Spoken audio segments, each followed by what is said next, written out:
Арсланбек Бейшеналиевич, аймактык административдик реформаны ишке ашыруудагы сиздин шайлоо алдындагы программаңызда сунушталган негизги багыттар. Мен ушунун баарын бир майда иш деп айтат элем. Мен айтайын дегеним, азыр адамзатты кыргыз элин дегеле туңгуюкта такалып кризисте туруп атат. Бул кризисте турган себеби бирөө.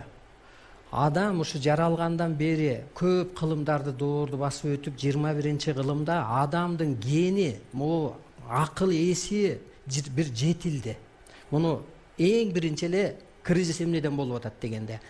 Анан адамдын гени жетилгенде адам ушу ааламдын же жанагы бир илгерки аксакалдар болгон го, улуу адамдардай бир сыпатка өтпөсө, адамдын анатомиясы ууланып, жана вирустун, шишиктин, писиктин пайда болуп аткан ушул биринчи кризисте чыкканды ойлойлу.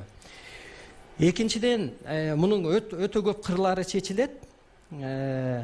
Экинчиден эме, мисалга аял өз ордун билбесе, эне укугунан ажырайт. Өз ордун билбесе, балдар тарбиясыз калат. Ошол сымал бул жаңы доордудагы ар бир адамдын, ар бир улуттун жашоого жаралуу максаты бар. Эгер ошол кызматыбызды кыргыз кылбаса, ар тараптан кыргыз кырсыга берет. Ал майда сөз. Мисалга мына референдумда айтып атат. Бүгүнкү күндө президенттик башкаруу болот деп. Президенттик башкарууга мен мисалга макул эмес. Мына 1,5 айда президент болбой туруп кандай бардакты алып келип койду Садыр Жапаров. Сот системасы эмне болуп кетти? Мисалга түрмөдөн адамдар чыга баштады. Курултай көзөмөлдөйт дейт кийин.